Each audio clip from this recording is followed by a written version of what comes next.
Toc. Alors, Marine, par contre, il faudrait peut-être que vous me disiez plus qu'est-ce qui n'est pas clair finalement pour vous.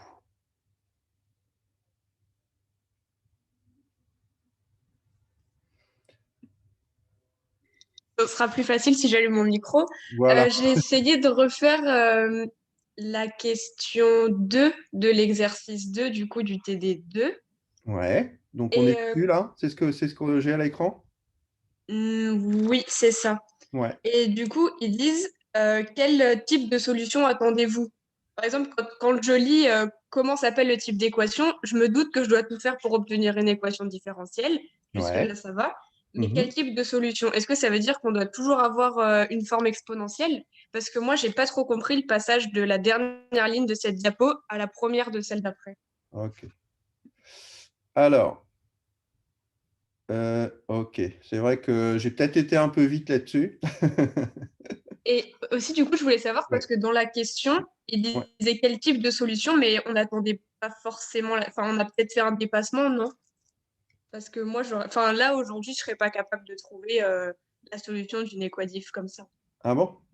Ah bah, Ok. Alors, si on reprend l'équadif qu'on a là, donc c'est une équadif. Alors, du coup, c'est une équadif un peu cachée parce que. Attendez, je vais prendre un stylo. Ok. Euh, Ce à quoi on arrive finalement, hein, c'est ce type de solution-là. Alors, bon, attention parce qu'il y a des V qui sont en petit, des V qui sont en grand, mais bon. Euh, c'est parce que j'ai juste fait un changement de variable. Ça va? Pour le changement de variable, là? moi, ça a été jusqu'à la ligne du dessus. Après, Ouais. là, j'ai pu comprendre qu'on posait V, dans la dérivée de V, ça allait aussi. Moi, Ok. j'ai pas trop compris pourquoi, mais j'ai compris ce qu'on a fait. Bah, en fait, c'est simplement pour pas traîner un terme constant. D'accord? Là, on a quelque chose où on a un terme constant qui vient s'ajouter. Ok. Du coup, plutôt que de traîner un terme constant, en fait, on fait un changement de variable pour avoir ici juste une équation donc, qui va être de la forme. Alors, V point, donc, ça va être dV sur dt. Ouais, ça va en soi, les quadifs, mais tout ce qui est solution, enfin, je sais pas, elle me paraît super compliquée, là, comme ça. La solution? Bah, même la forme où on Ok. l'avait fait quand on avait fait l'exercice sur la force élastique, il me semble. Alors, c'était pas tout à fait la même, c'était pas tout à fait la même équation. Bah, elle était Regardez. peut-être plus facile. L'équation là, si vous voyez à l'écran ce que j'ai réécrit, donc on peut la réécrire en fait sous cette forme-là, hein, dv sur dt égale moins av. Vous êtes OK avec ça? Donc, le A, c'est la constante dont on se Ouais, c'est la débarrasse. constante qui est là, je le pose égal à 1 pour pas me traîner tous les coefficients. Ça va Ok, ça? oui.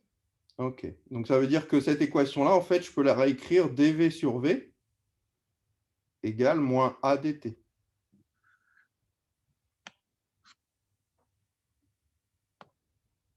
Vous êtes OK avec ça? Puisque ici, j'ai Oui. dv sur dt égale moins av, je peux le réécrire dv sur v égale moins a dt. Oui, ok, c'est bon. OK. Et après, ben, j'intègre des deux côtés. Donc ici, j'ai l'intégrale en fait de dv sur v. Donc la primitive de 1 sur x, c'est log de x. Donc en fait, ça me donne log de v. Et de l'autre côté, j'ai juste l'intégrale de dt, c'est moins at. Puis plus une constante, si on veut. Constante d'intégration. OK, donc en fait, ce type d'équation différentielle, ça s'intègre directement, quoi. Donc ça me fait v égale exponentielle de moins at à une constante près. Mais du coup, on n'aura pas tout le temps forcément une forme exponentielle moins constante t. Pas du tout. On a ça que dans le cas où effectivement on a ce type d'équation dx sur dt plus ax égale à 0. Parce que du coup, on peut ici inverser et intégrer directement. Ce n'est pas le cas si vous avez une équation du type d2x, si on le met en dérivée seconde, hein, d2x sur dt2, ce qu'on a vu déjà comme équation, hein, c'était plus ax x égale à 0. Ça, vous ne pouvez pas l'intégrer directement, en fait. Parce que vous avez une dérivée seconde ici. Et donc, pour ce type d'équation, donc ça, c'est ce que j'ai appelé depuis le début l'équation de l'oscillateur harmonique. Et là, les solutions, c'est en x égale a cosinus oméga t plus phi. Avec oméga égale racine de a, en fait.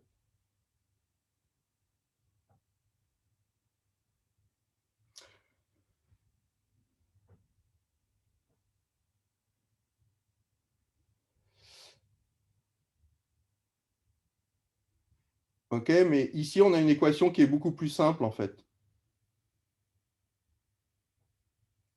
Qui relie simplement la dérivée première, donc ici de la vitesse, à la vitesse elle-même. Ok, bah va falloir que je m'entraîne, hein. C'est pas évident, hein. Enfin, moi, je trouve pas ça évident du tout. Ce passage-là? En général, passer de la ligne du dessus, enfin, faire l'équation diff, ok. Enfin, la mettre en place avec le PFD et tout, oui. Mais après, je sais pas. Enfin, c'est pas naturel dans ma tête là. C'est quoi qui serait naturel dans votre tête? Bah, il y a rien qui est naturel là dans ma tête. Ah, c'est peut-être... Moi, je m'arrêterai là. D'accord. Les équations différentielles, vous avez pas vu, en fait. Voilà. Mettre en place, oui. Résoudre, voir plus loin, non. En mathématiques, vous n'avez pas fait ça, résoudre des équations différentielles. Peut-être que j'ai des lacunes, mais franchement, je pense. Enfin, à voir ce que les autres en disent, mais moi, j'ai pas l'impression. Ah bon? Bon.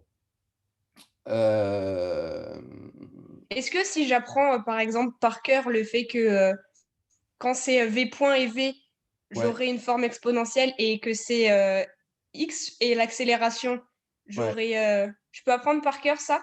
ouais, si vous voulez. Mais vous comprenez la manière dont j'intègre ici cette Là, équation oui, oui, ça va. Ouais. Mais après, est-ce que pendant un Donc, contrôle, je préfère apprendre par cœur? mais en fait, cette forme-là, vous allez la retrouver très très souvent, hein. Et en fait, ça s'intègre. Enfin, ça va être toujours la même chose en fait. C'est-à-dire que vous allez toujours avoir dv sur v égale quelque chose qui dépend de t. Donc, ça va Ok. toujours être un logarithme, et donc, du coup, effectivement, la solution sera toujours une exponentielle décroissante. Ok, bah c'est déjà un peu plus clair, je vous remercie. Voilà. OK.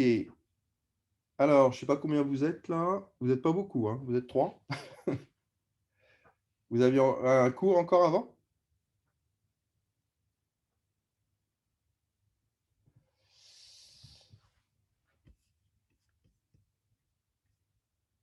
Oui, on D'accord. avait cours avant. Enfin, on avait TD. D'accord. Et vous avez fini à quelle heure? Bah, on a fini. Alors, il était À 9h30 30 à peu près. 30, je D'accord. dirais 34, 35, un truc comme ça. OK.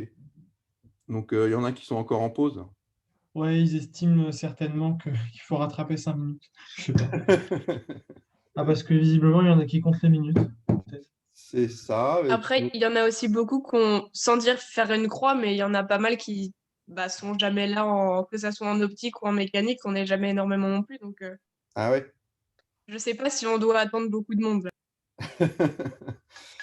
Bah, en tout cas, normalement, ça commence à 45, donc là, ça fait déjà 10 minutes. Euh, bon, ça veut dire qu'il y en a un certain nombre qui ont décroché déjà. En tout cas, de ça, de l'UE de physique, quoi. Bah, en mathématiques, on est 11. Donc, bon. D'accord. Vous êtes 11 dans ce groupe-là? En théorie, on est plus, mais encore ce matin, en calculus, on n'était que 11, quoi. D'accord. Et Donc, ça encore, veut dire... calculus, c'est pas le plus dur, hein. Donc, Ouais. C'est en quoi le plus analyse dur? réelle ou en algèbre linéaire, il y a moins de monde encore. Ah ouais. Ça veut dire qu'il y a quand même un... Parce que normalement, dans le groupe, vous êtes plus que ça. Vous devez être au moins 25, non? C'est le même groupe qu'au premier semestre ou pas? Non, les groupes ont, Non, ont changé. Et là, ils les ont fait par rapport aux options qu'on a choisies. Mais sur la liste de début de semestre, on était 25-30, quelque chose comme ça. Ouais, c'est ça. Bon, ça veut dire qu'il y a un décrochage important quand même. Donc, je vous félicite de tenir. Enfin, c'est pas parce que, enfin, par exemple, moi, voilà, j'ai le PC allumé, etc. Ouais. Mais je comprends pas vraiment ce qu'on fait. C'est-à-dire que Ah. je sais que comme on a cessé la semaine prochaine, il va falloir que je relise le cours et que je refasse les exercices qu'on a fait en TD. Ouais.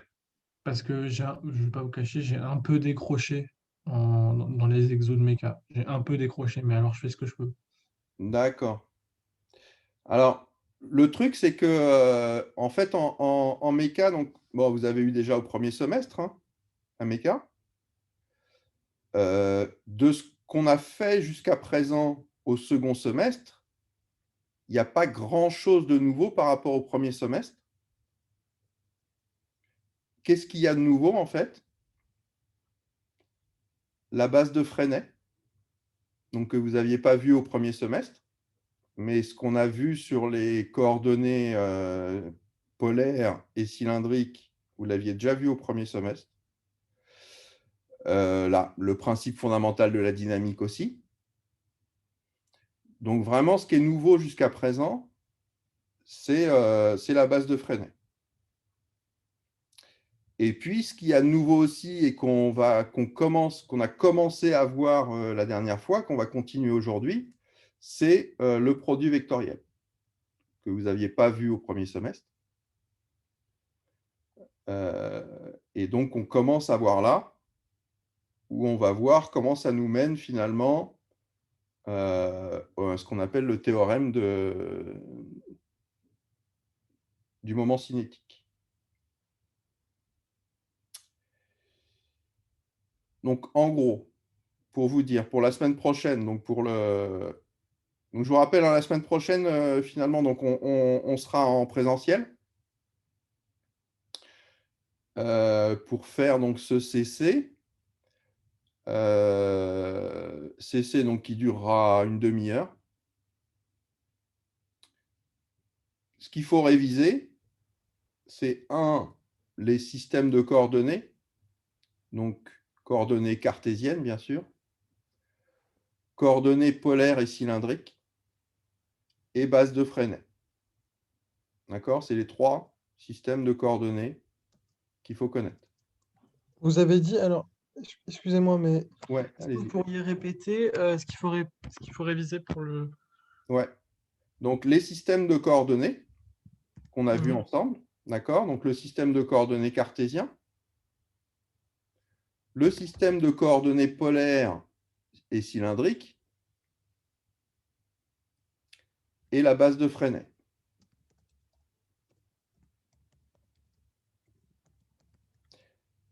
Et puis ensuite, Attendez, et cylindrique ouais, plus base de Freinet, base de... c'est-à-dire le vecteur tangentiel et normal. Donc les systèmes de coordonnées cartésiennes, du coup, polaires et cylindriques, Et la base de Freinet. voilà, et base de Freinet. OK. Donc ça, c'est pour les systèmes de coordonnées. Et puis ensuite, ce qu'il faut connaître de la dynamique, donc finalement de l'application à un système physique, d'évolution dans le temps de ce système physique, c'est le principe fondamental de la dynamique, somme des forces égale ma. Hein, la somme des forces est égale au produit de la masse par l'accélération. Donc, donc du coup, on a la dynamique à réviser, principe fondamental de la dynamique, donc les lois de Newton. Voilà, c'est ça. Parenthèse. Dans un référentiel galiléen. Loi de Newton dans un référentiel galiléen. Ouais. Bon, c'est ce que vous avez vu. Hein. De toute façon, pour l'instant, vous savez pas. Enfin, il faut savoir un peu ce que c'est qu'un référentiel galiléen.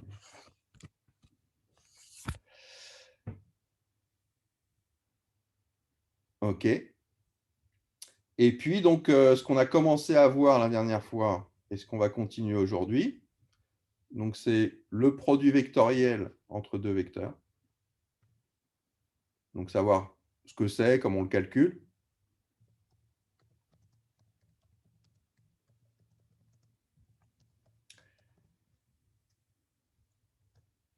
Et puis, voilà.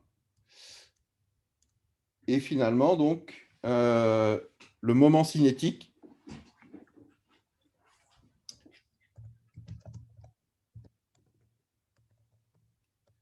Ça, c'est ce qu'on va voir aujourd'hui. Moment cinétique et moment d'une force. Et du coup, ce qu'on appelle le théorème du moment cinétique.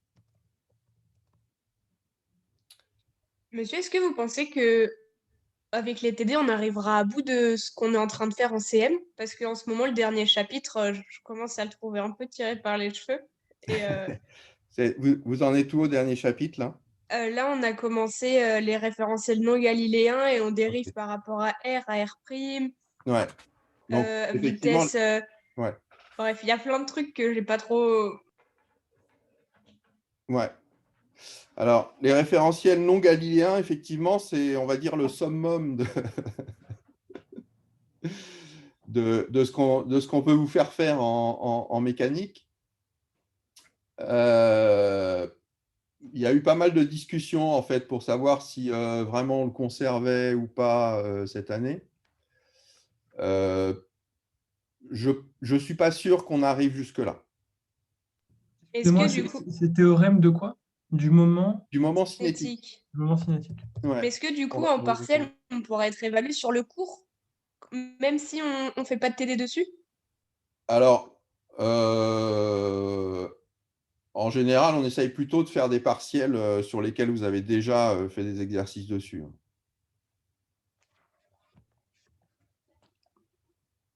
Après, bon, il faudra peut-être quand même réviser au moins les notions qui vont vous être données dans le cours sur les référentiels non galiléens. Mais bon, on aura le temps d'en reparler de ça. Oui, c'est au cas où on peut faire sur un des derniers TD, juste revoir un peu les notions pour en parler en petit groupe, parce que Ouais, là, c'est encore super flou et ouais, ouais. Non, je pense que vraiment, bon, l'important, c'est vraiment ce qu'on a fait là et ce qu'on va faire aujourd'hui, notamment sur le moment cinétique. Et puis ensuite, ce sera tout ce qui touche à l'énergie, en fait. D'accord? Donc On va faire c'est les choses qu'on fait aujourd'hui avec le théorème du moment cinétique, ce qui est en rapport avec l'énergie. Non, non, Alors, ce sera mais il y aura après. des. Ah d'accord, donc ce qui va toucher à l'énergie, ce ne sera pas au CC. Enfin, ce sera Non, pas au ce ne sera pas CE. au CC. Par contre, ce sera certainement au CC que vous aurez je crois que c'est le 3 mai, vous avez un CC de prévu, exactement. hein. Donc, dans ce CC-là, certainement qu'il y aura des choses sur l'énergie, hein. Le travail, l'énergie et la conservation de l'énergie. OK, mais ça, on aura le temps d'en reparler dans les. Bah, moi, je sais pas, on verra la semaine prochaine si on est arrivé là, mais on aura le temps d'en reparler de l'énergie.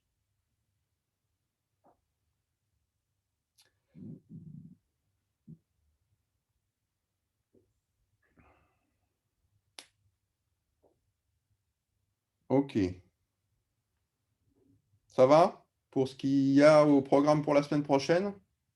Ce que vous devez réviser?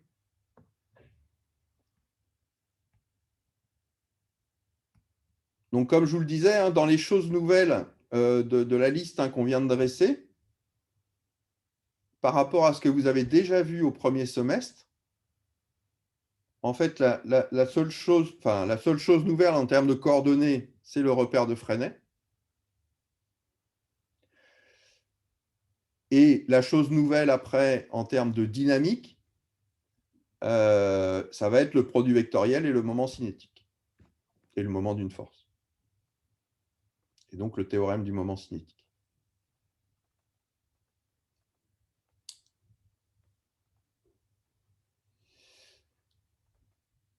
Ok, alors, Du coup, est-ce qu'il y a des questions sur ce qu'on a fait la dernière fois sur justement ce produit vectoriel? Est-ce que vous avez compris comment ça se calculait?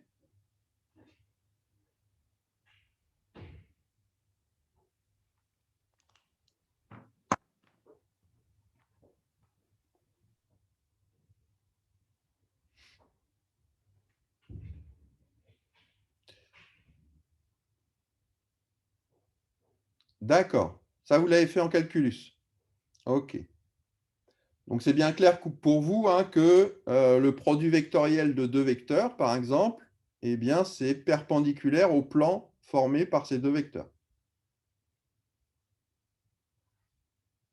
Hein? Si j'ai deux vecteurs V et U et que je fais le produit vectoriel, le troisième vecteur, il va être perpendiculaire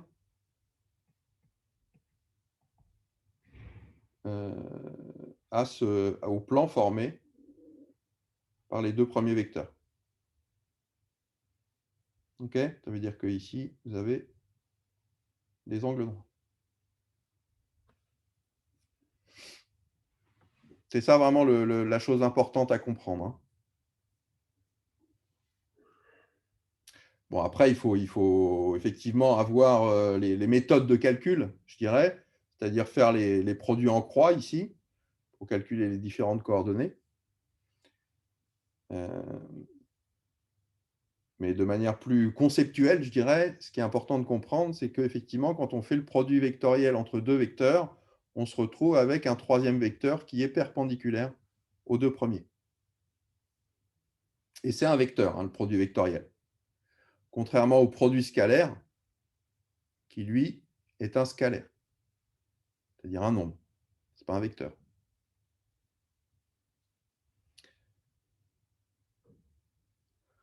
OK.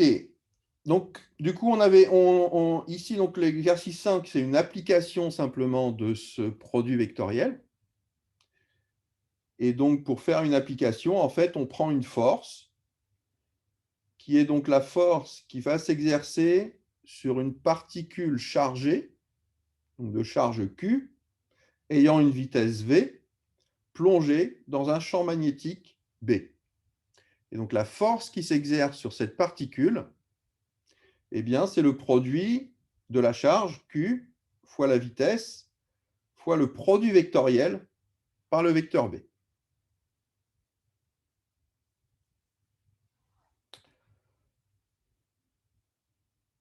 OK. Donc, du coup, ce qu'on avait vu aussi la dernière fois, c'est que si on n'a que cette force qui s'applique à la particule, du coup, on peut écrire le principe fondamental de la dynamique.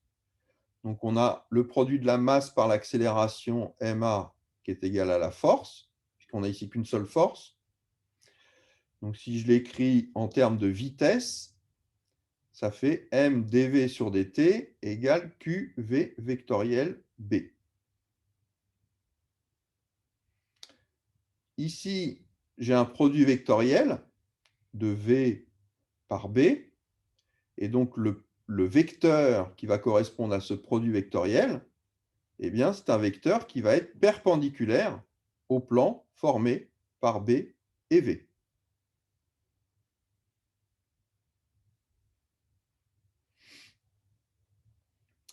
OK. Alors ensuite, à partir de cette expression-là, en fait,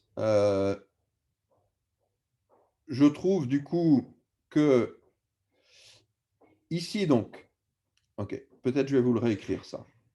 Donc, le produit vectoriel de V par B est perpendiculaire au plan formé par V et B. Donc, ça veut dire que dV sur dt, dV sur dt, ici, à une constante près, c'est le produit vectoriel de V par B. Donc, ça veut dire que dV sur dt, vous voyez, il va être perpendiculaire au plan entre V et B. Pardon. au plan formé par V et B. D'accord? Ça veut dire que l'accélération, en fait, elle va être perpendiculaire au plan formé par V et B.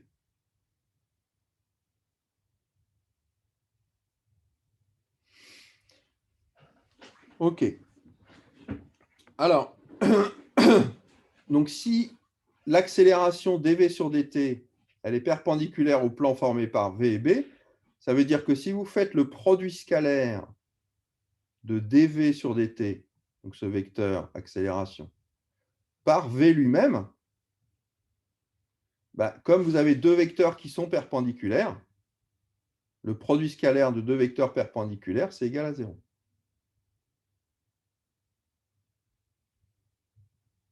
OK, donc c'est ça qu'on a écrit ici, en fait. Hein, on a calculé le produit scalaire, et on montre donc que ce produit scalaire, il est égal à 0.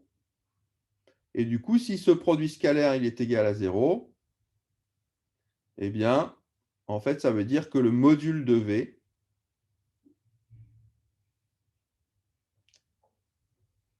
est constant.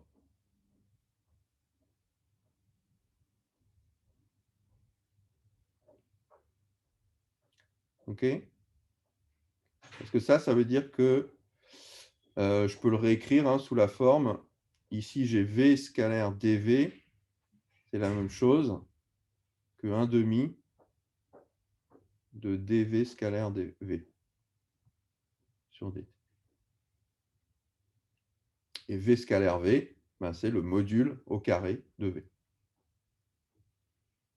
Donc si la dérivée du module au carré de V est égale à 0, ben, ça veut dire que V au carré est égal à 0. Autrement dit que le module de V hein, au carré est égal à une constante. Et donc du coup que le module de V est constant. OK, ça veut dire que le module de la vitesse hein, dans ce mouvement-là, donc si vous avez une particule qui a une vitesse V plongée dans un champ magnétique, eh bien, que c'est la seule force qui agit, eh bien, le module de sa vitesse va être constant. D'accord? Ça veut dire que la trajectoire va se faire à vitesse constante, en module. Par contre, il peut y avoir un changement de direction. L'autre chose qu'on peut écrire, c'est que ben, si vous calculez en fait le produit scalaire ici, le produit vectoriel, pardon, de V par B, je vais effacer ce que j'ai écrit là.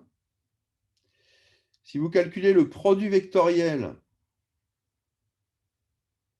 de V par B, eh bien, vous allez vous apercevoir que, en fait, la composante, donc le produit vectoriel, c'est celui-là. Hein. Vous avez un vecteur V qui a comme coordonnées Vx, Vy, Vz. Vous faites le produit vectoriel avec un vecteur B qui, lui, n'a qu'une composante selon Z.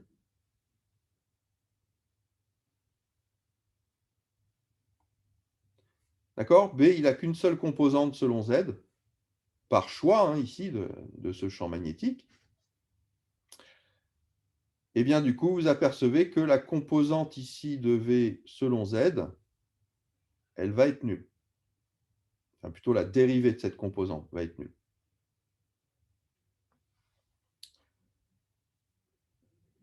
Je vous rappelle, ça c'est l'accélération. Hein. Ça veut dire qu'il n'y a pas d'accélération en fait selon Z.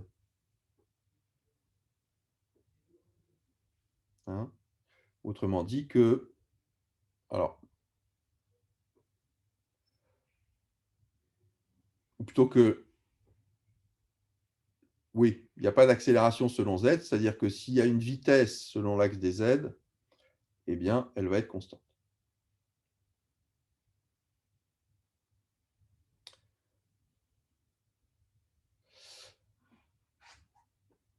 OK, alors ensuite, ce qu'on fait, c'est qu'on choisit des conditions initiales. Donc, on prend à l'instant t égale à 0, on va se situer à une position x égale à a. Alors, peut-être je peux faire un petit dessin. Toujours bien de faire un petit dessin. Ici, j'ai x, y et z. À t égale à 0, ici, j'ai x qui est égal à 1. J'ai y qui est égal à 0, donc je suis sur l'axe des x, et j'ai z égal à 0, donc effectivement, je suis à cette position, ici, m0, hein, à t égale à 0, eh bien, il a simplement une seule coordonnée selon A. OK, que vaut la vitesse? Donc, j'ai un Vx qui vaut 0, un Vy qui vaut V0 et un Vz qui vaut 0. Donc, ça veut dire que j'ai une seule coordonnée de la vitesse, hein, à l'instant initial, qui est parallèle à l'axe Y. Donc, ici, j'ai V0 qui a comme coordonnée 0, V0, 0. D'accord? Donc, à l'instant initial, en fait, je me situe en ce point-là. J'ai une vitesse qui est parallèle à l'axe des Y et je suis plongé dans un champ magnétique, je vous rappelle, qui est comme ça, hein, qui est B, qui a une seule coordonnée selon Z. Hein? B, c'est 0, 0, et il est constant avec une seule coordonnée selon Z.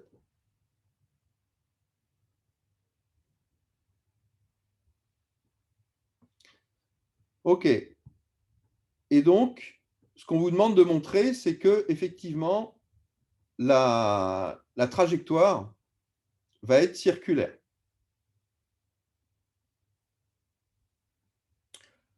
OK, alors ce qui vient naturellement, de ce que vous connaissez, c'est qu'on va appliquer le principe fondamental de la dynamique. Oups. Donc, somme des forces égale ma. Hein. Donc, je vais l'écrire m. Donc, l'accélération, je l'écris avec trois composantes. Hein. X point, Y point. Alors, je peux écrire Z point, sauf que j'ai vu tout à l'heure hein, que Z est constant. Alors, c'est point, point, pardon. Je n'ai mis qu'un seul point.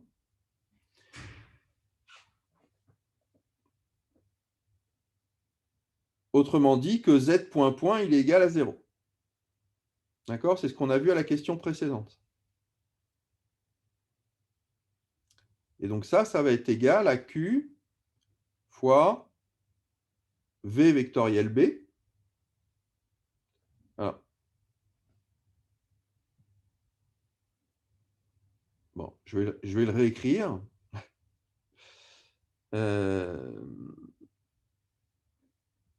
X point, Y point, Z point, vectoriel 0, 0, B0. Donc si je fais ce produit vectoriel là, c'est pour vous réentraîner un petit peu sur le produit vectoriel. Pour calculer la première coordonnée, je barre la première ligne et je fais le produit en croix. Donc j'ai Y point B0 moins 0 fois Z point. Pour calculer la deuxième ligne, je barre la deuxième ligne, j'abaisse la première ligne ici et je fais le produit en croix. Z point fois 0, ça fait 0 moins X point B0. Et puis pour la troisième coordonnée, donc c'est ce qu'on avait vu, je barre la troisième ligne et je fais le produit en croix ici des deux premières coordonnées. Sauf que x point fois 0, ça fait 0, plus y point fois 0, ça fait 0. Donc j'ai 0. C'est ce que je m'attendais à trouver, puisque ici j'avais 0. Donc finalement, vous voyez que le système que j'obtiens, le système d'équations hein, qui correspond à ce principe fondamental de la dynamique, c'est x point point pour la première coordonnée. Ici, je vais diviser par m. Donc c'est q sur m. Qu'est-ce que j'ai de ce côté-là? Ben, j'ai y point B0. Pour la deuxième coordonnée, ben, j'ai y point point égale Q sur M. Alors, il y a un moins qui vient ici du produit vectoriel fois X point B0. Alors, je ne marque même pas la dernière coordonnée. Hein. Je sais que la dernière coordonnée, c'est juste Z point point égale à 0.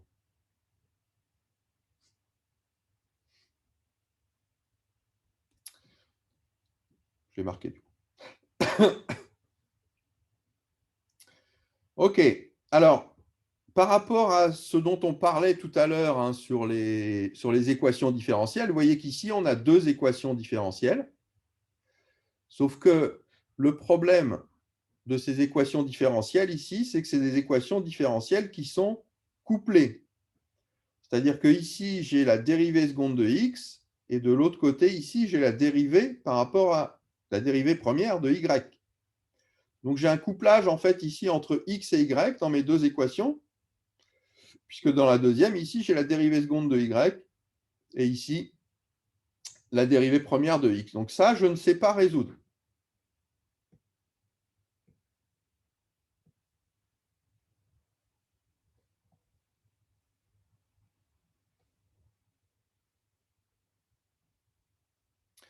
Donc ça veut dire que ce n'est pas cette expression-là du principe fondamental de la dynamique qu'il va falloir utiliser.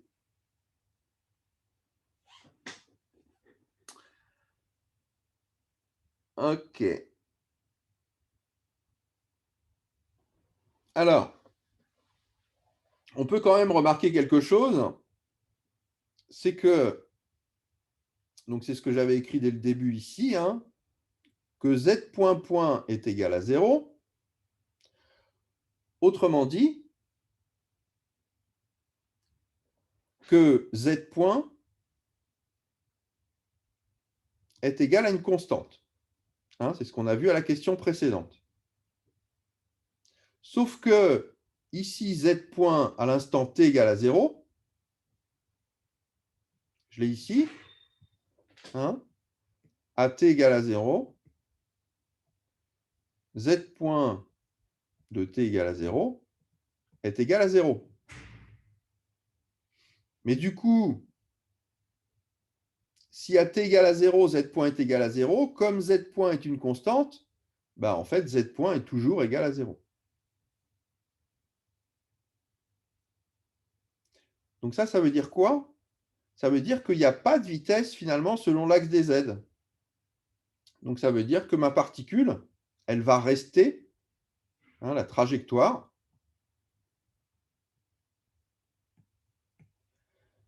elle est dans le plan formé par V et B.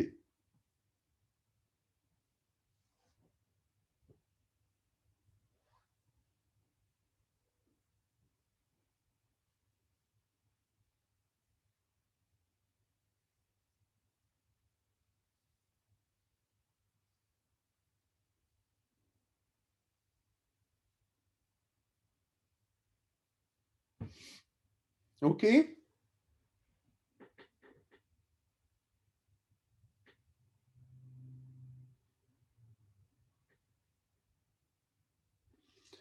Alors, l'autre chose qu'on peut voir, c'est que V, si je calcule le module de V,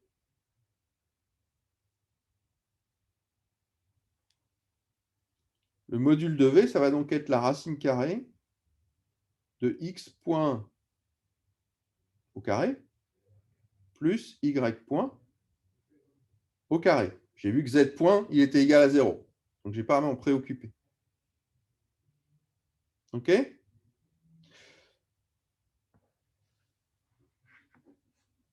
Mais ce que j'ai vu tout à l'heure, c'est que le module de V, il est égal à 0. Pardon, il est constant. Et il est... Hein, ça, c'est ce qu'on a vu tout à l'heure, puisque on avait vu qu'on avait déduit ça hein, du fait que l'accélération dv sur dt était perpendiculaire à la vitesse. Du coup, ça entraîne, Si l'accélération est perpendiculaire à la vitesse, c'est bien que la vitesse en module, elle est constante.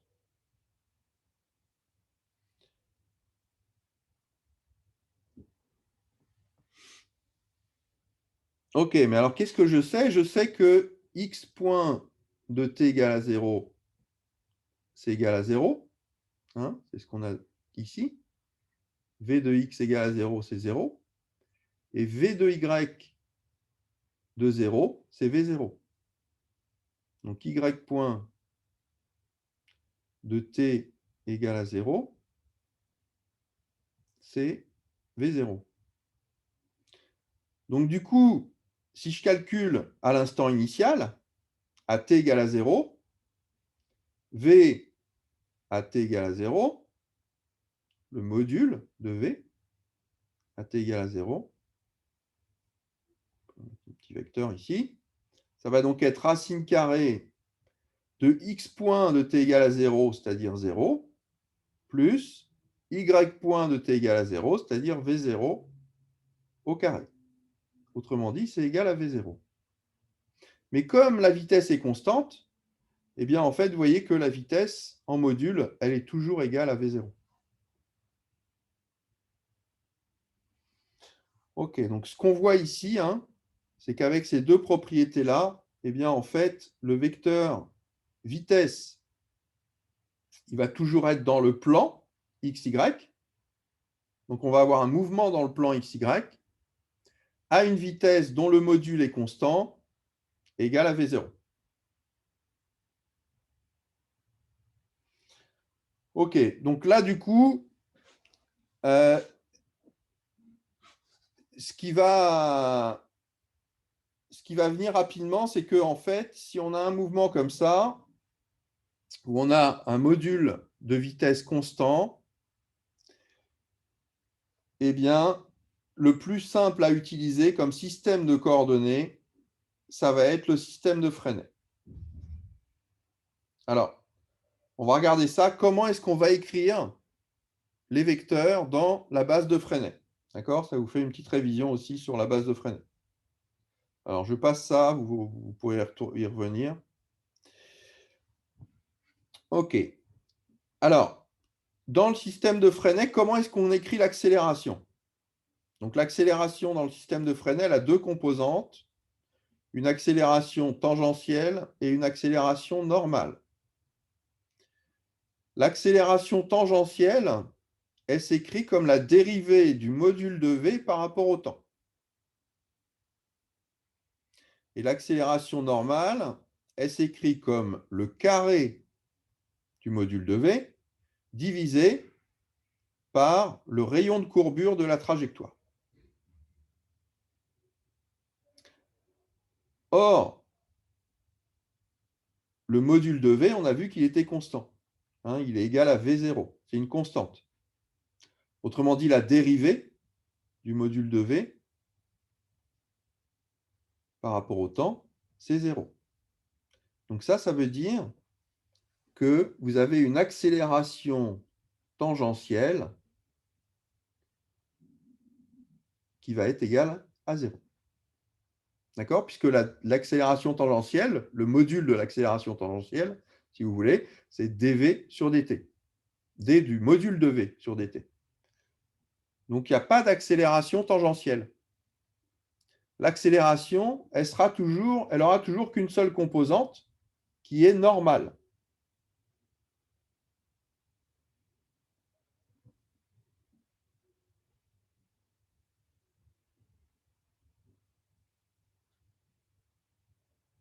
OK? La vitesse, elle, dans le système de Freinet, je vous rappelle, c'est s'écrit S point, c'est-à-dire le module de V, en fait, fois la tangente. Et ici, je sais que la vitesse est constante.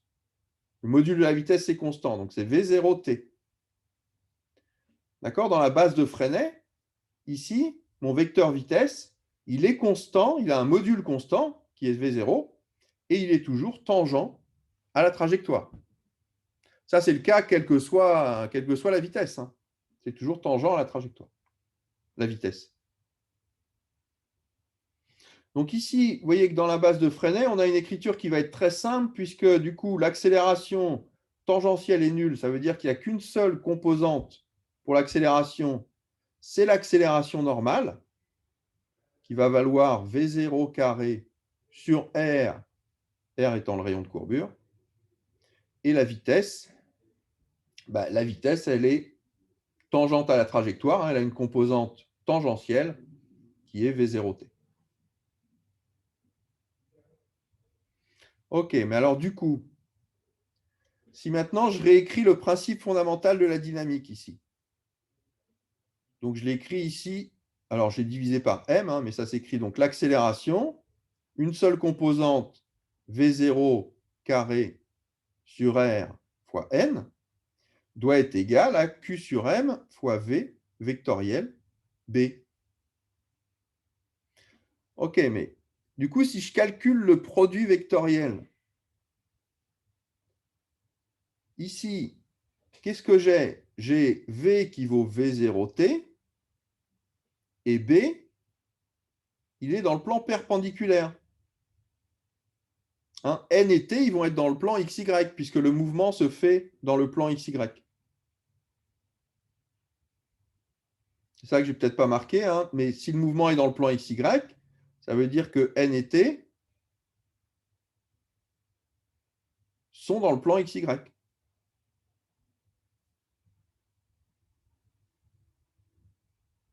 Le mouvement se fait dans le plan XY. Donc les vecteurs normaux et tangentiels à la trajectoire, eh bien, ils sont forcément eux aussi dans le plan XY. Ok, donc ça veut dire que T, ça va être un vecteur qui va être perpendiculaire à UZ, puisque UZ est perpendiculaire au plan XY.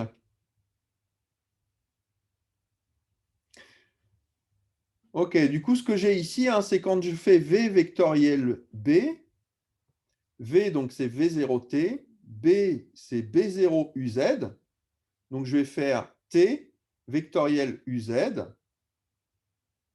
hein, T, oups, que je vais mettre dans l'écran, T vectoriel UZ qui est vertical, ça va me donner le troisième vecteur, qui va être le vecteur perpendiculaire à T, et donc ce vecteur-là, c'est N.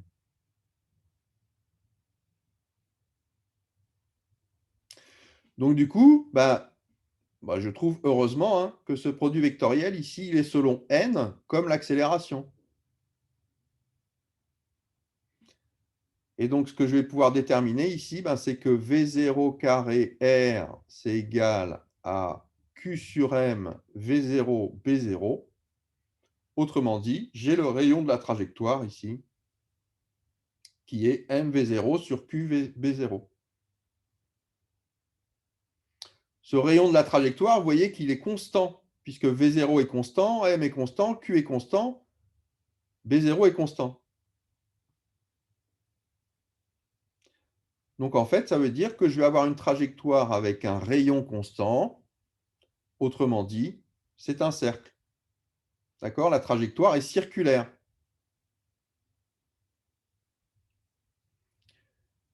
La trajectoire est circulaire avec une vitesse constante.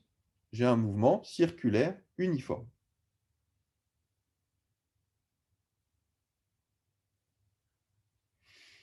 Ok, donc en fait, qu'est-ce qui se passe, hein, simplement, si je veux refaire un petit dessin, donc ici j'ai mes axes X, Y et Z. Je pars ici du point A à l'instant t égale à 0. J'ai une vitesse V0 qui est parallèle à Y. Et en fait, simplement, je vais faire un cercle, je vais décrire un cercle dans le plan OXY à cette vitesse constante V0. Hein, voilà le mouvement de ma particule soumis à ce champ constant dirigé selon Z.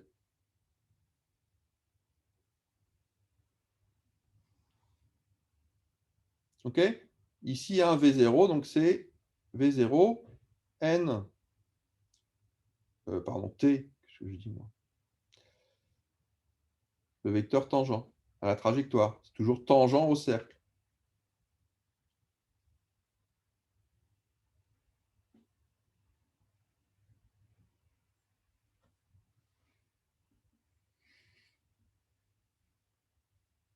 OK, et l'accélération, elle serait comment ici? Ben, l'accélération, elle est normale à la trajectoire. Donc, elle serait perpendiculaire au vecteur tangent ici.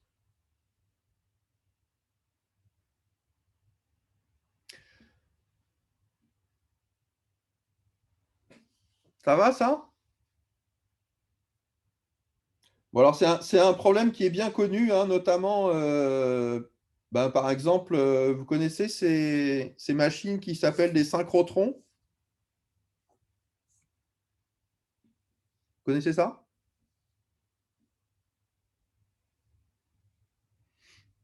Non? Ben, vous en avez un sur le plateau de Saclay, notamment. C'est le synchrotron français qui s'appelle Soleil. Et donc, c'est quoi ces machines? Ben, c'est des machines dans lesquelles on crée des champs magnétiques et on injecte des particules dans un anneau. Et en fait, les particules vont suivre le champ magnétique et tourner dans cet anneau.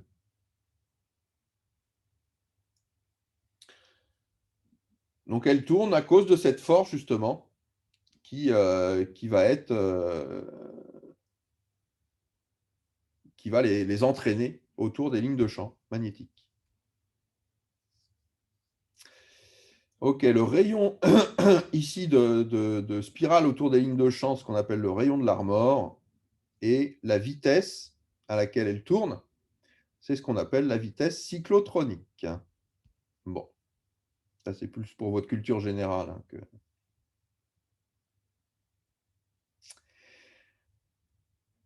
Ok, alors maintenant on peut se demander qu'est-ce qui va se passer si, parce qu'ici on est parti avec une vitesse, hein, qui est dans le plan XY, V0. Qu'est-ce qui se passe si maintenant on n'a plus une vitesse qui est juste dans le plan XY, donc ici qu'on a même pris parallèle à Y au départ, mais qu'on a une composante selon Z. On l'appelle V1. D'accord? C'est qu'initialement, en fait, la vitesse, donc, elle n'a pas que la composante dans le plan XY, mais elle a aussi une composante verticale. Donc finalement, la vitesse, hein, ça va être la composante de ces deux vitesses. Ça va être V0 plus V1 à l'instant initial. Qu'est-ce qui va se passer? Ben, en fait, cette vitesse V1, donc Z point va être égal à l'instant initial à V1. Et comme Z point est constant, ça c'est toujours vrai, et bien à ce moment-là, je peux calculer Z. Et vous voyez que si j'intègre cette équation, Z point égale constante, cette constante c'est V1, ben vous voyez que Z, ça va juste être V1 T plus éventuellement une constante. Mais si à l'instant initial, Z est égal à 0, à ce moment-là, la constante est égale à 0. Et donc, en fait, ce que je vois, c'est que selon Z, je vais avoir une trajectoire qui va être rectiligne, uniforme, à une vitesse constante V1. Autrement dit, j'ai un couplage entre un mouvement circulaire dans le plan XY et une vitesse uniforme selon Z. Donc, en fait, ce que je vais avoir, eh bien, ça va être une hélice. D'accord? Je vais avoir quelque chose qui va s'enrouler comme ça autour des lignes de champ et avancer selon l'axe Z.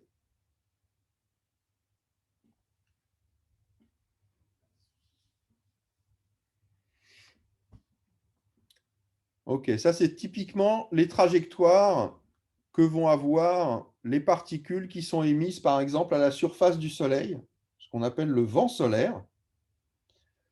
Donc le vent solaire, c'est des protons pour les charges positives et des électrons pour les charges négatives qui sont émises de la surface du Soleil. Le Soleil, il a des lignes de champ magnétique qui s'étendent dans l'espace, parce que c'est un dipôle magnétique, il a des lignes de champ magnétique, et en fait, ces particules vont s'enrouler autour des lignes de champ pour s'étendre dans l'espace. C'est ça qui crée le vent solaire. qui va venir impacter notamment la Terre au niveau des pôles.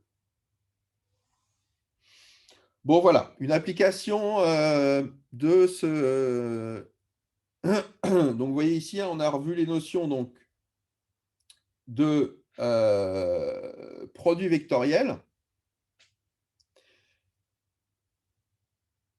et de l'utilisation, donc, du coup, de cette base de Freinet.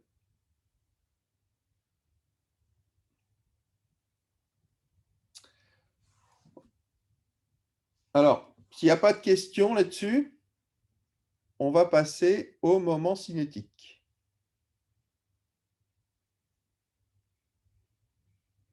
Pas de questions? Non? OK. Alors, expression générale du moment cinétique.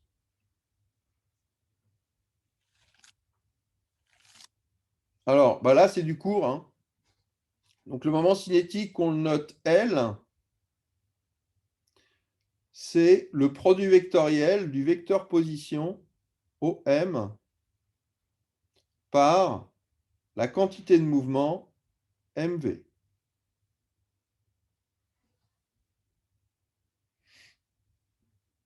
Alors attention, hein, vous voyez que ce moment cinétique, hein, c'est un vecteur qui va être perpendiculaire à OM et à V. Hein. Si vous avez un point O, un point M où se trouve votre particule, donc le vecteur OM, c'est celui-là. Vous avez une vitesse V, que je mets ici au point M. Eh bien, le vecteur L, moment cinétique, il sera perpendiculaire à M ici et, alors il faudrait que je retrace peut-être V ici, et à V.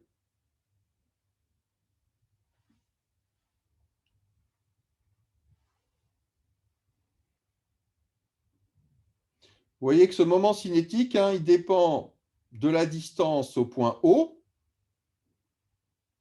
et puis il dépend de la quantité de mouvement, donc du coup de la masse et de la vitesse de votre particule.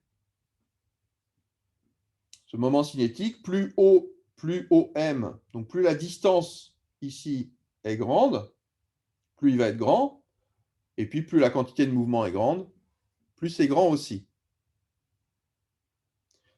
Alors, ce qu'on peut voir aussi, c'est que selon l'angle ici qu'on a entre la position OM et le vecteur V, ben, si V est collinéaire à OM, c'est-à-dire si V et OM sont parallèles, ben, il n'y a pas de moment cinétique, hein, puisque le produit vectoriel ici, OM vectoriel V, ça va faire 0. Et que s'ils sont perpendiculaires,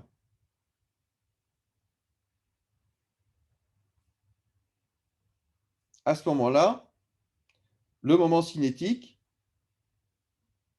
alors le module du moment cinétique, il va être égal simplement au produit des deux modules, V, MV, vectoriel OM.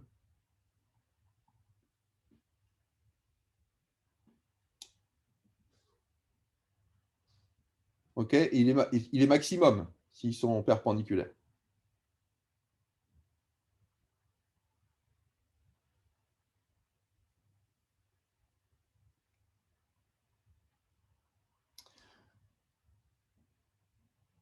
OK, donc ce moment cinétique, en fait, il parle de quoi?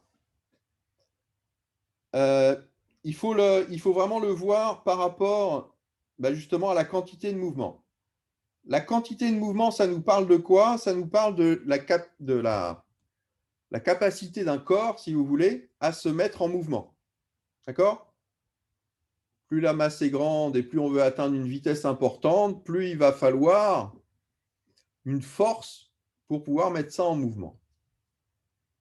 D'accord? Pour faire varier la quantité la quantité de mouvement, eh bien, il faut appliquer une force. C'est ce que nous dit le principe fondamental de la dynamique. Donc ça, c'est assez facile à appliquer quand on a un mouvement qui est rectiligne. D'accord? Si on veut mettre en mouvement une particule de manière rectiligne, donc si on veut lui faire acquérir de la vitesse, ou si on veut la freiner, en tout cas si on veut faire varier la vitesse d'une particule qui a un mouvement rectiligne, eh bien il faut lui apporter une force. C'est ça que dit le principe fondamental de la dynamique, hein. Il ne dit pas grand-chose d'autre que ça, en fait. Quand on a une particule qui est dans un mouvement circulaire, alors circulaire dans le sens courbe, d'accord? Ce n'est pas forcément un cercle, hein. Ça peut être une courbe un peu différente, mais en tout cas qui est plus rectiligne, qui a un mouvement courbe, eh bien à ce moment-là, ce qui va compter, ça va plus être la quantité de mouvement en tant que telle, mais ça va être le moment de cette quantité de mouvement.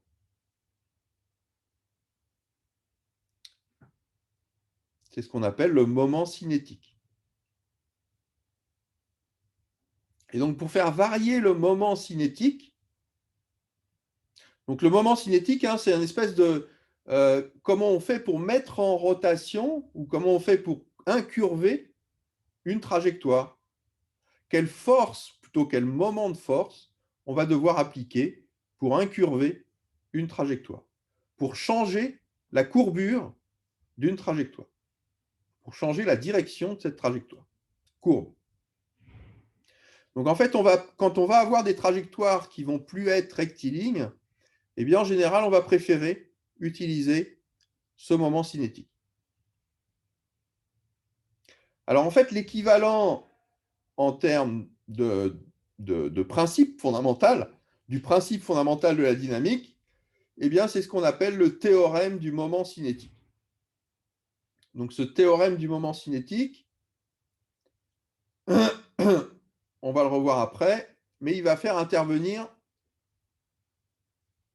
elle est principalement associée à la base de Freinet. Non, pas forcément, non. Non, non, on peut l'exprimer dans n'importe quelle base.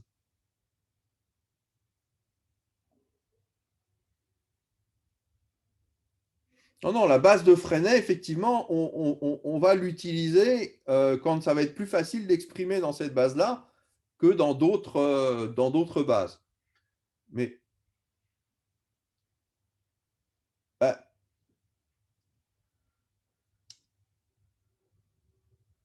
le lien avec le mouvement circulaire ou le déplacement courbe, eh bien, c'est que ici, on introduit le produit vectoriel.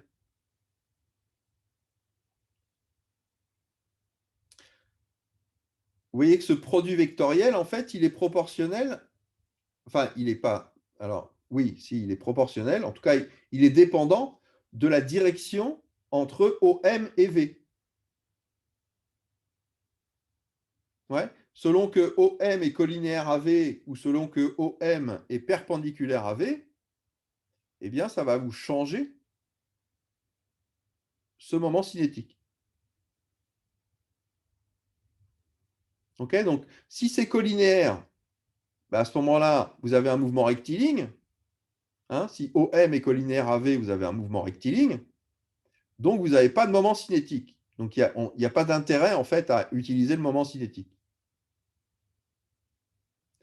Par contre, si vous avez OM qui n'est pas perpendiculaire à V, ça veut dire que vous avez un mouvement qui va être curviligne, hein, qui fait une courbe, qui n'est pas linéaire, qui fait une courbe, et du coup, vous avez apparition d'un moment cinétique.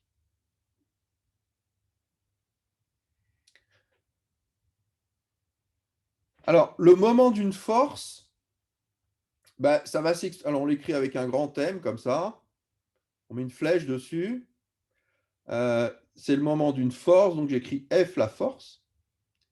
Et en fait, le moment de quelque chose, hein, c'est toujours OM vectoriel ce quelque chose. Donc ici, OM vectoriel F.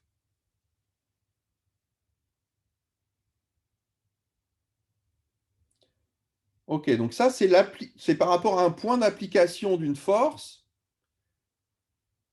Qu'est-ce que ça va entraîner comme changement? Ok, quand on a un mouvement rectiligne, bon, ben, on applique une force sur cette particule qui a un mouvement rectiligne, avec une force, on va dire, qui va être dans le sens du mouvement. Ben, à ce moment-là, qu'est-ce que vous allez faire? Vous allez augmenter la quantité de mouvement, augmenter la vitesse. Ou si vous l'appliquez dans l'autre sens, vous allez réduire la vitesse. Maintenant, ici, on est dans un mouvement curviligne. Qu'est-ce qui va se passer pour changer la trajectoire? Eh bien, vous allez devoir appliquer une force qui va être par rapport justement à l'axe de ce mouvement.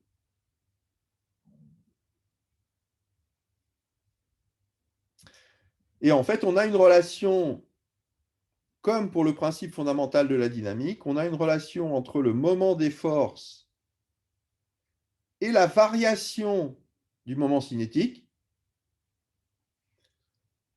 C'est-à-dire que le théorème du moment cinétique, il s'écrit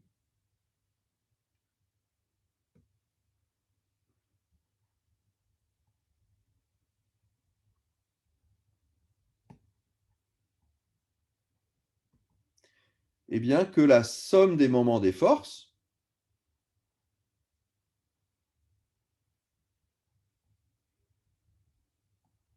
est égale à la variation du moment cinétique par rapport au temps.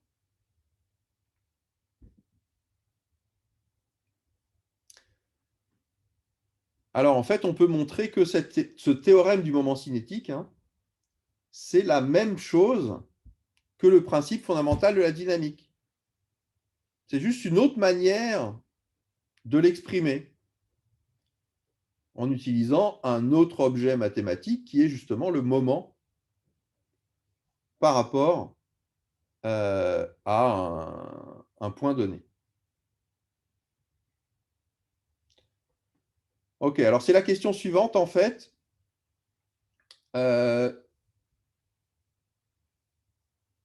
C'est-à-dire de redémontrer le théorème du moment cinétique à partir de la relation fondamentale de la dynamique. Alors, si on repart de la relation fondamentale de la dynamique, donc ça s'écrit somme des forces égale produit de la masse par l'accélération, ou autrement dit, m dv sur dt.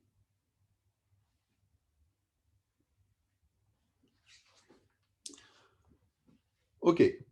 Comment s'écrit le moment cinétique? Bon, ben, on l'a écrit au-dessus. Hein. Le moment cinétique, c'est OM vectoriel MV. Si je dérive ce moment cinétique, donc je calcule la dérivée de L par rapport au temps. Bah, ici, donc j'ai un produit de deux vecteurs, produit vectoriel de deux vecteurs. Donc je vais devoir écrire d'abord la dérivée du premier vecteur d2OM sur dt fois le produit vectoriel par mv plus OM, je peux mettre des parenthèses peut-être, OM vectoriel, la dérivée de mv, donc m dv sur dt.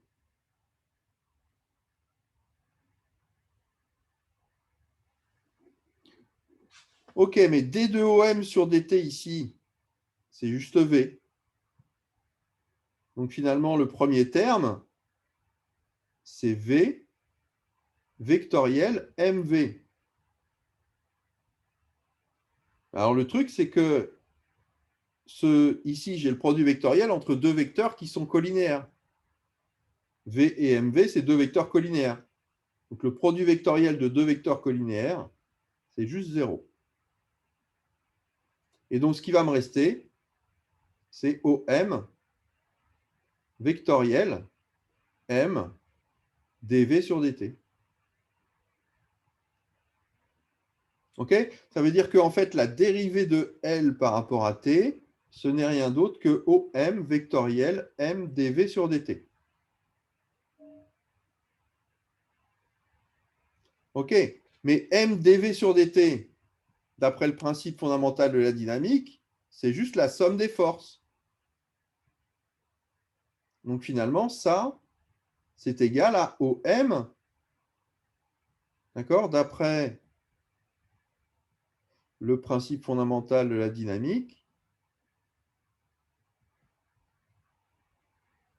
j'aurais dû réécrire dL sur dt, du coup, d'accord, que j'ai calculé ici, c'est OM vectoriel M dV sur dt, et ça, je sais que c'est la somme des forces.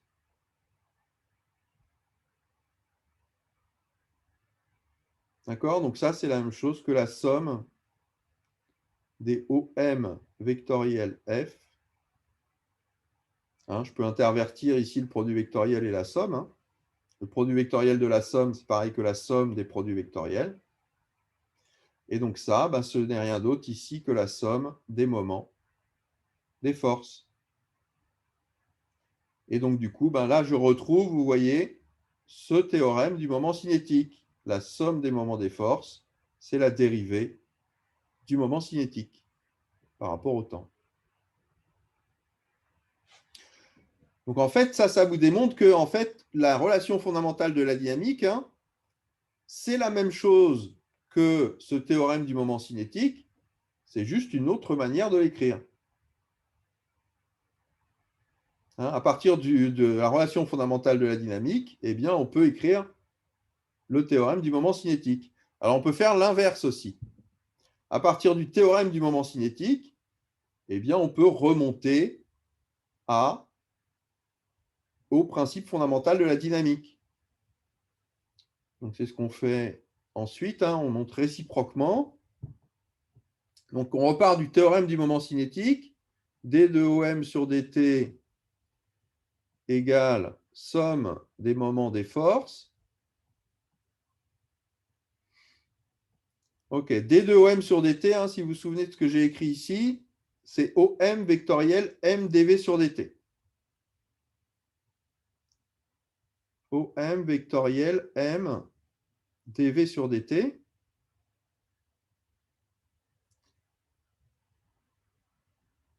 Ouais, je peux.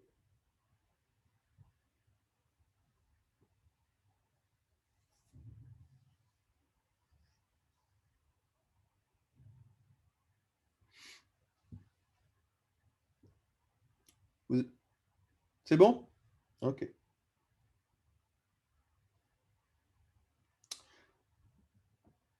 Donc, du coup, c'est ça qu'on a calculé hein, tout à l'heure, dl sur dt. Hein, on a montré que c'était la même chose que OM vectoriel M dV sur dt. Et donc, ça doit être égal à la somme des moments des forces. Donc, somme des OM vectoriel F.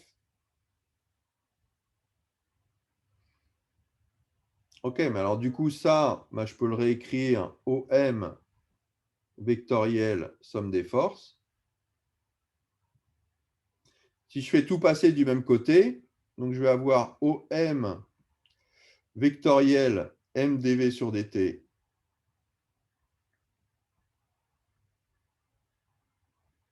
moins, mettre des parenthèses, OM vectoriel somme des forces. Oups, c'est ici. Qui est égal à 0. Hein, j'ai juste fait passer de l'autre côté. Mais du coup, ici, vous voyez que dans cette expression-là, eh bien, je vais pouvoir mettre le produit vectoriel en facteur. Ici, je vais avoir OM vectoriel M dV sur dt moins somme des forces. Égal à 0. Alors, ici, c'est un vecteur. Mais du coup, je dois avoir cette expression-là, quel que soit OM.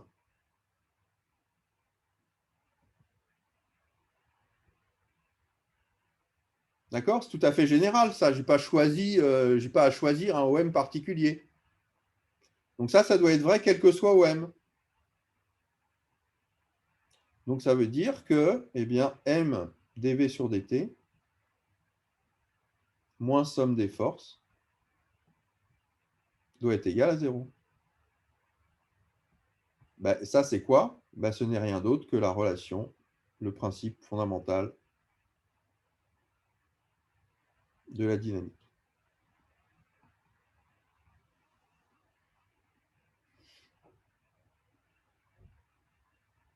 Ok, donc ça, c'est juste pour vous montrer que, en fait, le principe fondamental de la dynamique et le théorème du moment cinétique, c'est en fait la même chose, simplement, c'est une autre manière de l'écrire. Et en fait, il pourra être plus simple pour un mouvement curviligne d'utiliser ce théorème du moment cinétique plutôt que la relation fondamentale de la dynamique pour résoudre les équations et obtenir les équations du mouvement. Ça va parfois être plus simple, ce qu'on va voir sur des exemples après. Mais, a priori, on peut utiliser l'un ou l'autre. Hein. On doit obtenir au final le même résultat. D'accord? On doit obtenir les mêmes équations du mouvement. Ça ne va pas changer. C'est le même principe, en fait. Simplement, ici, quand on est dans un mouvement curviligne, eh bien, ça va souvent être plus simple d'utiliser le moment cinétique et le théorème du moment cinétique avec le calcul du moment des forces.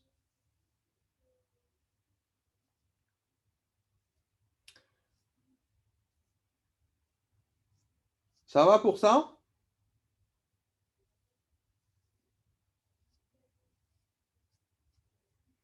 Ok, donc ça c'est quelque chose qu'il faut connaître, hein, ce théorème du moment cinétique. Donc connaître comment est-ce qu'on calcule un moment cinétique. OM vectoriel MV. Donc le produit vectoriel de la position par la quantité de mouvement. Connaître le moment d'une force. OM vectoriel F, qui F est la force. Hein, le produit vectoriel de la position, du vecteur position par la force.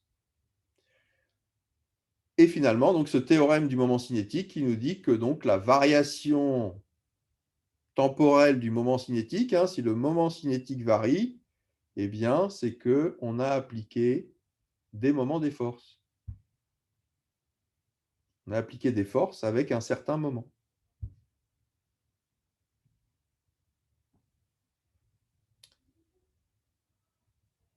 Ça va pour ça?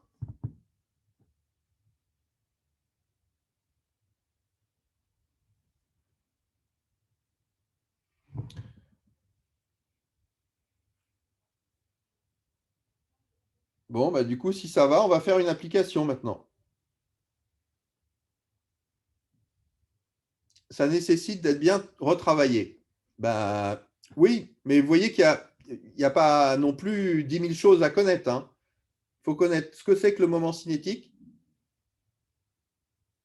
Alors, il faut connaître ce que c'est que le produit vectoriel, en premier lieu. Ensuite, ce que c'est que le moment cinétique.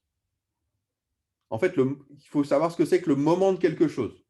Le moment de quelque chose, c'est le produit vectoriel de la position de ce quelque chose, c'est-à-dire le vecteur web, fois ce quelque chose. Donc, si c'est cinétique, quand ça parle de cinétique, ça parle de vitesse. Et donc, c'est le produit vectoriel par la quantité de mouvement. Et puis, si c'est le moment d'une force, donc ça parle de force, et donc c'est le produit vectoriel du vecteur position par la force. Et puis ensuite, donc, il faut connaître effectivement cette relation, enfin, ce théorème du moment cinétique qui découle du principe fondamental de la dynamique, qui est que la dérivée du moment cinétique est égale à la somme des moments des forces.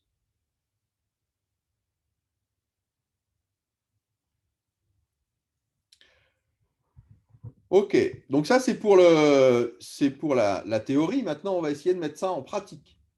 Donc on va prendre un exercice qu'on a déjà fait, qui est l'étude du pendule.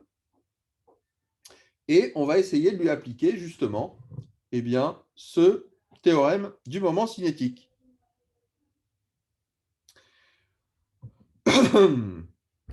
Ok, donc du coup, un pendule, hein. Donc c'est une masse accrochée au bout d'un fil en un point O.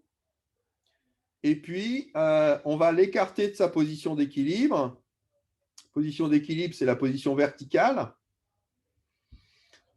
Et puis, on va repérer cette position hors équilibre avec un angle θ qui fait justement avec la verticale. Donc, on écarte le pendule d'un angle θ par rapport à sa position d'équilibre et on le lâche sans vitesse initiale. Donc, ce qu'on va observer, c'est un mouvement d'oscillation dans le plan OXY autour de la position d'équilibre. Donc, on peut faire un petit dessin de ça. Hein, ça a cette tête-là. Donc, on prend un axe X horizontal, un axe X vertical, un axe Y horizontal et un axe Z, du coup, qui serait dirigé vers nous. Ok, ici, on a le pendule avec un angle θ qui fait un angle θ par rapport à l'horizontale. La longueur du pendule, c'est L, est constant. Et donc, on va avoir ici notre point M qui va osciller ici dans le plan OXY. Ok, alors on peut exprimer ici la position de M dans la base UR, Uθ. Hein, on est dans un plan avec un mouvement qui va être plus ou moins circulaire ici. Donc on peut utiliser la base UR, Uθ.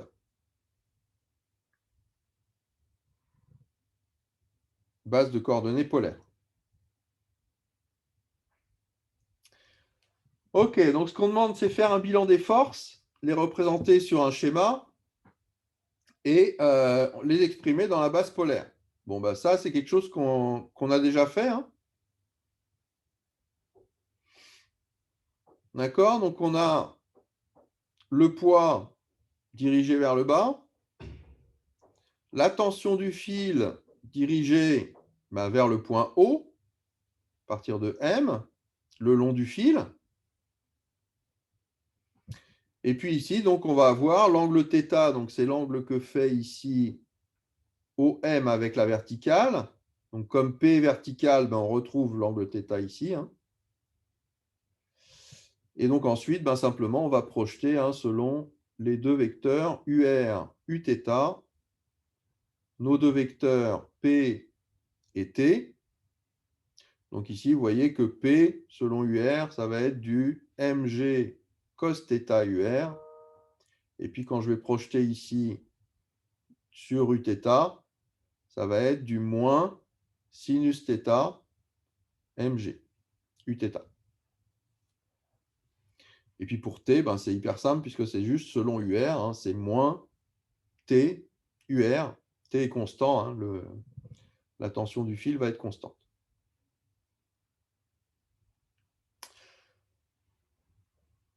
Ok, donc qu'est-ce qu'on a ici?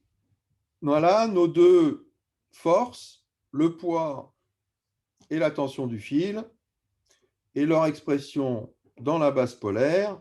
Donc mg projeté sur UR, mg cos θ UR, et puis projeté sur Uθ, moins mg sinus θ Uθ. Et puis pour la tension du fil, c'est simplement moins TUR. Toujours dirigé selon le fil, opposé à UR.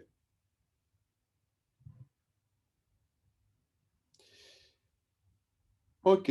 Alors ensuite, il faut donner l'expression donc du vecteur vitesse. Bon, c'est l'expression du vecteur vitesse dans la base UR Uθ. Alors, OM dans la base UR Uθ, c'est simplement L UR. D'accord? La longueur du du fil est constante. Et donc, du coup, V, donc c'est dOm sur dt. Donc, ça va nous faire quoi? Ben, ça va nous faire L. Alors, L point UR, c'est 0, hein, puisque L est constant. Et donc, il va nous rester L UR point. Et UR point, c'est quoi? Donc, la dérivée de UR par rapport au temps, c'est L θ point Uθ.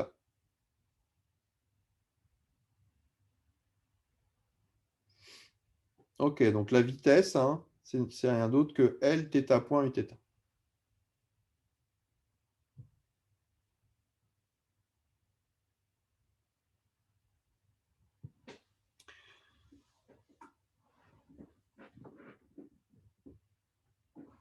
Ok, alors ensuite, ce qu'il faut, donc, c'est calculer le moment cinétique et montrer qu'il s'écrit sous la forme mL2 θ point UZ. Alors pour ça, ben, il faut connaître l'expression du moment cinétique qu'on a rappelé tout à l'heure. L, c'est OM vectoriel MV. Et puis ici, ben, on a les expressions de OM, c'est L UR. Vectoriel MV, c'est M L θ point Uθ.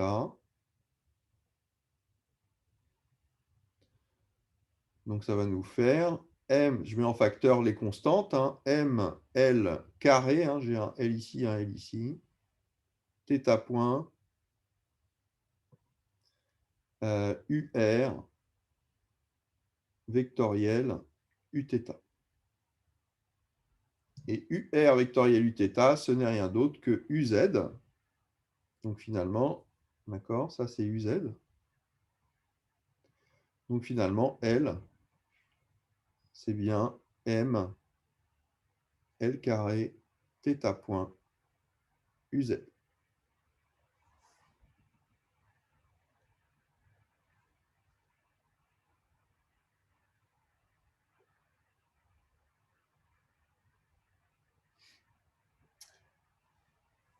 Ok.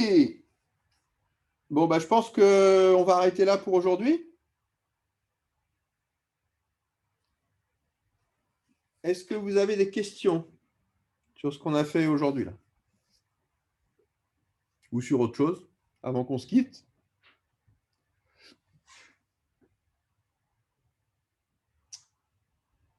Non, pas de questions? Ok. Bon, bah, du coup, donc on se retrouve la semaine prochaine. Donc, le moment cinétique, oui.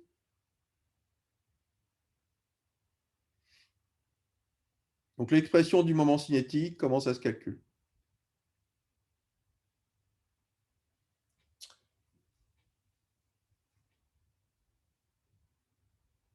Il va ressembler à quoi le contrôle? Il va y avoir quelques questions de cours sur les éléments qu'on a vus tout à l'heure, hein, qu'il fallait revoir, c'est-à-dire les différentes bases cartésiennes, polaires, cylindriques et bases de Freinet. Et puis ensuite, quelques petits exercices ou questions sur un exercice avec donc une répartition en général, ça dépend, mais souvent je fais 8-12, 8 sur le cours, 12 sur les exercices. Ça peut être 7, 13, ça peut être... Voilà.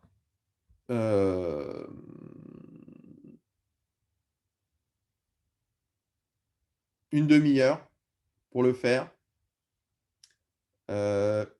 Et en général, j'essaye de le faire sur une feuille sur laquelle vous allez répondre directement, avec des cases dans lesquelles vous pourrez répondre. Ce sera un QCM ou Non, non, c'est pas un QCM, non. Non, une non, feuille comment sur ça? laquelle on pourra répondre directement? Je n'ai pas bien compris, c'est-à-dire. Bah, une feuille une feuille dans laquelle il y aura la question posée et en dessous un encadré dans lequel vous pourrez écrire. Ce sera votre quoi? réponse. Ce sera un document Word qu'on pourra modifier nous-mêmes, Non, c'est ça? non, non, non, c'est en présentiel, hein, je vous rappelle. Ah, c'est en présentiel, d'accord. Ouais, Ok. le cours de la semaine prochaine, donc je vous rappelle, hein, c'est en présentiel et on a 2 TD à la suite en fait. D'accord? On a quoi? J'ai pas entendu. On a 2 TD à la suite, on a 3 heures. La semaine prochaine, on a 3 heures en présentiel. Alors, je ne sais plus, je vous dis quand c'est. Enfin, je vous rappelle parce que je vous ai déjà dit.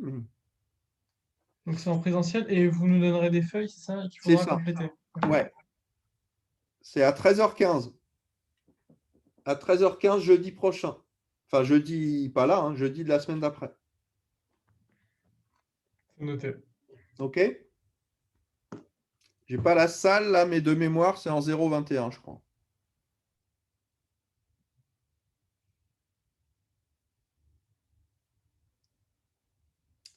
C'est ça, jeudi après-midi, ouais. Jeudi après-midi, donc de 13h15, on fera le QCM, on continuera donc l'exercice qu'on a commencé là, et puis ensuite, on continuera sur les applications. Vous mettez toujours les TD sur Eprel. Tout à fait. Ok. Merci, au revoir. Voilà, merci. Bonne fin de journée à vous. Bonne révision et à la semaine prochaine.